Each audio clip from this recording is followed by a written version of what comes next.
ගර්භධාරණය සඳහා විශේෂ ප්‍රාර්ථනා පාඨය. පහනක් දල්වා හෝ පහන් නැතිව වුවද මෙය කියවිය හැකියි.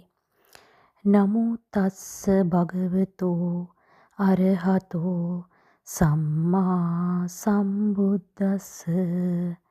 නමෝ තස්ස භගවතෝ අරහතෝ සම්මා සම්බුද්දස්ස. නමෝ තස්ස භගවතෝ අරහතෝ සම්මා සම්බුද්දස්ස.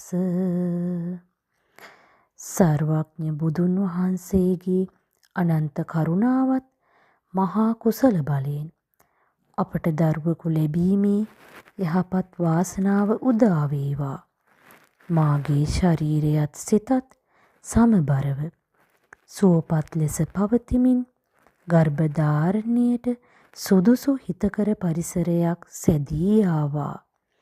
මෙතෙක් මා විසින් සිදු කළ සියලු කුසල් බලයෙන් නිදොස් ලෙස ගර්භයක් පිහිටේවා.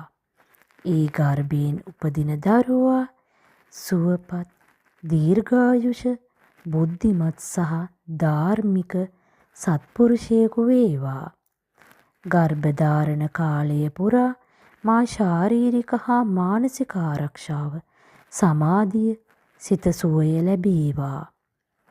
මෙම ප්‍රාර්ථනාව කුසල කර්ම සමග සම්පූර්ණ වී නිසි කාලයේ නිසි ආකාරයෙන් ඵලදරේවා. මෙය කියවීමට වඩාත්ම සුදුසු වේලාවන් උදෑසන පහන් දැල්වීමෙන් පසු රාත්‍රියේ නින්දට පෙර බෝධි පූජාවකින් පසු. හැකිනම් පංචශීලයේ රැකීමට උත්සාහ කරන්න. එවැගේම මෛත්‍රී භාවනාව මිනිත්තු කිහිපයක්වත් දිනපතා සිදු කරන්න. ඊටමත් විශ්වාසයෙන් යුතුව මේ දිනපතා සිදු කරන්න. මෙම ප්‍රාර්ථනාව ආගමික මානසික ශක්තියක් ලබා දීම සඳහායි. ගර්භධාරණය සම්බන්ධයෙන් වෛද්‍ය උපදෙස්, පරීක්ෂණ සහ සෞඛ්‍ය උපදෙස් අනිවාර්යයෙන්ම ඔබට කියන ආකාරයෙන්ම අනුගමනය කරන්න.